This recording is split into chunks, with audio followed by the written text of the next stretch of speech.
अल्हम्दुलिल्लाहि रब्बिल आलमीन अस्सलातु वस्सलामु अला सय्यिदिल अंबिया'i वल मुरसलीन अम्मा बाद फअऊज़ु बिल्लाहि मिनश शैतानिर रजीम बिस्मिल्लाहिर रहमानिर रहीम। हमारे यूट्यूब चैनल के नाज़रीन खुशामदीद कहते हैं आपको अपनी एक और नई वीडियो में।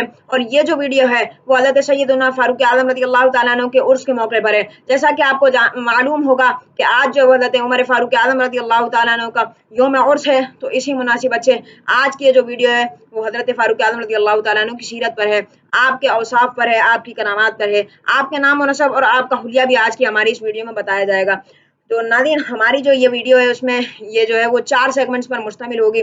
तो आए बढ़ते हैं अपने पहले सेगमेंट की तरफ, जिसका नाम है हज़रत फारूक आज़म रज़ियल्लाहु ताला अन्हु का नाम और नसब और आपका हुलिया। नाज़रीन, हज़रत फारूक आज़म रज़ियल्लाहु ताला अन्हु का नाम उमर था और जो आपकी कुनियत है वो है अबू हफ्स।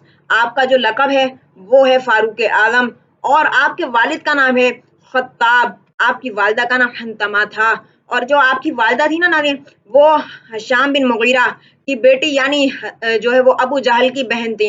यानी नाज़रीन, इससे हमें पता चला कि अबू जहल जो था वो मुसलमानों का जो दुश्मन था एक, वो हज़रत उमर रज़ियल्लाहु ताला अन्हु का मामू था। 8वीं पुश्त में आपका शजरा नसब हुजूर सल्लल्लाहु अलैहि वसल्लम के जो है वो शजरा नसब से जा मिलता है और आप रज़ियल्लाहु ताला अन्हु वाक़िया फ़ील के 13 साल बाद पैदा हुए।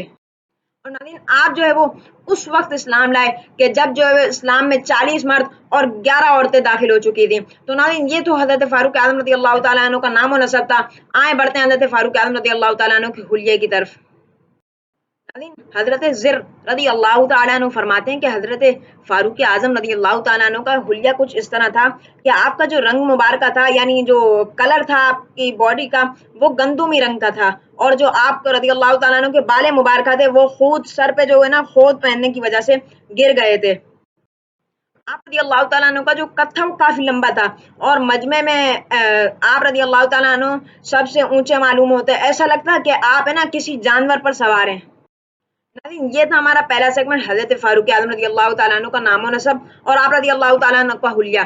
तो नाज़रीन, आए बढ़ते हैं अपने दूसरे सेगमेंट की जानिब, जिसका नाम है हज़रत फारूक आज़म रज़ियल्लाहु ताला अन्हु और अहादीस करीमा। नाज़रीन, आए आपको सुनाते हैं हज़रत फारूक आज़म रज़ियल्लाहु ताला अन्हु की फजीलत में पहली हदीस मुबारका। क़ाला रसूलुल्लाह सल्लल्लाहु अलैहि वसल्लम लौ काना बाद नबिय्य लौ काना बाद नबिय्युन लकाना उमर इब्न अल-खत्ताब रज़ियल्लाहु अन्हु। यानी अगर मेरे बाद कोई नबी होता है, हमारे प्यारे आका सल्लल्लाहु अलैहि वसल्लम ने इरशाद फरमाया, यानी अगर मेरे बाद अगर कोई नबी होता तो वो हज़रत उमर रज़ियल्लाहु ताला अन्हु होते। और नाज़रीन, क्या आपको मालूम है कि हुजूर अलैहिस्सलातु वस्सलाम ने इरशाद फरमाया, मैं अपनी निगाह नबूवत से देख रहा हूँ कि बिलाशुबा जिनों के शैतान भी और इंसानों में जो शैतान है वो भी हज़रत उमर रज़ियल्लाहु अन्हु से भागते हैं। तो नाज़रीन, हुजूर अलैहिस्सलातु वस्सलाम ने 2 फजीलतें हज़रत उमर रज़ियल्लाहु ताला अन्हु के बारे में फरमाई और भी कसीरा हदीस में आती हैं। तो नाज़रीन, ये जो था वो हमारा दूसरा सेगमेंट था। आए बढ़ते हैं अपने तीसरे सेगमेंट की जानिब, जिसका नाम है करामात फारूक आज़म रज़ियल्लाहु ताला अन्हु। नाज़रीन, हज़रत फारूक आज़म रज़ियल्लाहु ताला अन्हु की जो हम पहली करामत बयान करने जा रहे हैं कि नाज़रीन, हज़रत फारूक आज़म रज़ियल्लाहु ताला अन्हु की जो हम पहली करामत बयान करने जा रहे हैं वो ये है कि हज़रत अबू शेख हज़रत कैस रज़ियल्लाहु ताला अन्हु से रिवायत करते हैं कि हज़रत उमर बिन अबिल आस रज़ियल्लाहु ताला अन्हु ने ज़माने खिलाफत हज़रत उमर रज़ियल्लाहु ताला अन्हु में मिस्र को फतह किया। तो एक मुकर्रर दिन पर हज़रत उमर बिन अल आस रज़ियल्लाहु अन्हु के पास आए और कहने लगे, हाकिम, हमारे इस दरिया नील के लिए हमारा एक पुराना तरीका चला आ रहा है, जिसके बगैर वो जारी नहीं रहता बल्कि खुश्क हो जाता है। हमारी खेती का दारोमदार इसी दरिया नील के पानी पर है।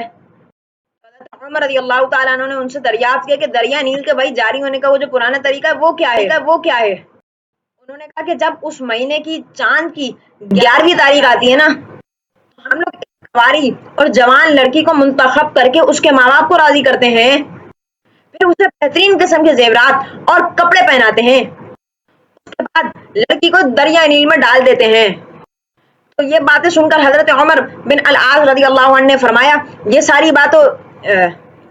सारी बातें तो बेलग़्व और बेसरोपा हैं। इस्लाम इस किस्म की तमाम बातिल बातों को मिटाने आया है। वो लड़की को दरिया नील में डालने की हरगिज़ इजाजत नहीं दे सकते। آپ رضی اللہ عنہ کے اس جواب کو سننے کے بعد وہ لوگ چلے گئے اور پھر جو ہے وہ کچھ دن بعد واقعی ایسا ہو گیا کہ دریائے نیل بالکل خشک ہو گیا.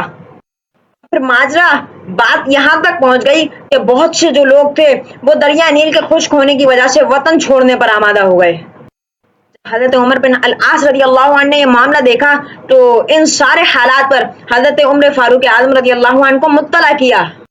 آپ رضی اللہ تعالیٰ عنہ یعنی حضرت عمر رضی اللہ تعالیٰ عنہ نے خط پڑھا اور پھر فرمایا کہ تم نے مصریوں کو بہت عمدہ جواب دے دیا.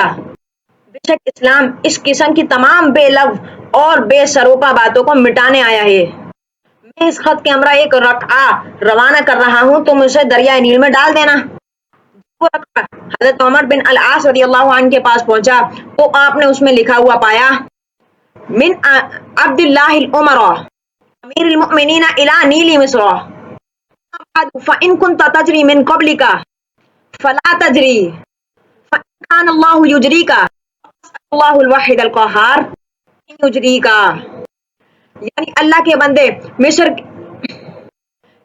کے بندے عمر امیر المؤمنین کی طرف سے مصر کے دریائے نیل کو معلوم ہو کہ اگر تو خود جاری ہوتا ہے تو مت جاری ہو، اگر تجھ کو خدا تعالی واحد القہار جاری فرماتا ہے تو میں اللہ تعالیٰ سے دعا کرتا ہوں کہ وہ تجھے جاری فرما دے. حضرت عمر بن العاص رضی اللہ تعالیٰ عنہ نے امیر المؤمنین رضی اللہ عنہ کے اس رقعہ کو رات کے وقت دریائے نیل میں ڈال دیا. صبح ہوئی تو دیکھا گیا کہ اللہ تبارک و تعالیٰ نے دریائے نیل کو اس طرح جاری فرما دیا ہے کہ اس کا پانی جو ہے وہ 16 ہاتھ اوپر چڑھا ہوا ہے. پھر دریائے نیل کا پانی کبھی مت چھوکا اور مصر والوں کی یہ جاہلانہ روایت، یہ جاہلانہ رسم ختم ہو گئی.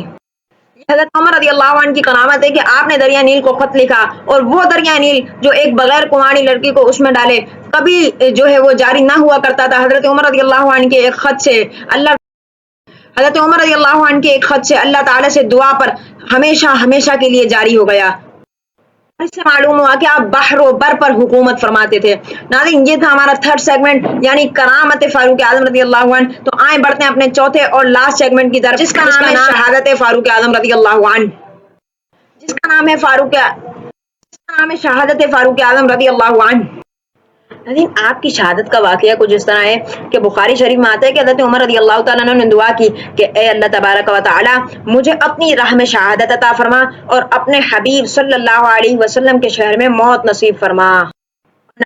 آپ کی شہادت یوں ہوئی کہ حضرت عمر رضی اللہ تعالیٰ عنہ جو وہ فجر کی نماز کے لیے تشریف لے جا رہے تھے، آپ کا یہ طریقہ تھا کہ جب آپ تکبیر تحریمہ کہتے ہیں نا تو اس سے پہلے آپ فرمایا کرتے، اعلان کیا کرتے کہ اے مسلمانوں صف سیدھی کر لو. یہ سن کر ایک غلام ابو لولو فیروز آپ کے جو ہے وہ بالکل قریب صف میں آ کر کھڑا ہو گیا اور پھر آپ مبارکہ اور پہلو مبارکہ پر خنجر سے 2 خطرناک قسم کے وار کیے. اس کے بعد آپ رضی اللہ تعالیٰ عنہ گر پڑے یعنی زمین پر تشریف لے آئے اور اس نے پھر کئی مسلمانوں پر وار کیا اور اس طرح اس نے 13 آدمیوں کو زخمی کر دیا جن میں سے بعد میں 6 کا انتقال ہو گیا. اور جب وہ لوگوں کو مسلمانوں کو زخمی کر رہا تھا تو ان میں سے کسی نے اس کے منہ پر کپڑا ڈال دیا اور کپڑے میں الجھنے کی وجہ سے اس نے خودکشی کر لی. پھر اب جب وہ سورج نکلا ہی جاتا تھا تو پھر حضرت عبد الرحمن بن عوف رضی اللہ عنہ نے نماز پڑھائی اور جو ہے وہ حضرت عمر رضی اللہ تعالیٰ عنہ کو ایک مکان میں لایا گیا اور آپ کو علاج کے لیے نبید پلائی گئی. لیکن وہ جو ہے زخم اتنے خطرناک تھے کہ وہ زخم کی آپ رضی اللہ تعالیٰ عنہ کو زخموں کے علاج کے لیے نبید پلائی گئی. لیکن وہ جب نبید جو آپ کو پلائی جاتی تھی وہ زخم آپ پہ مارے گئے تھے وہ اتنے خطرناک تھے کہ جو ہے وہ نبید جو ہے وہ زخموں کے راستے سے ہی باہر آ جایا کرتی تھی. پھر آپ کو دودھ بھی پلایا گیا وہ بھی اسی معمول پر زخموں کے راستے سے باہر آ جایا کرتا تھا.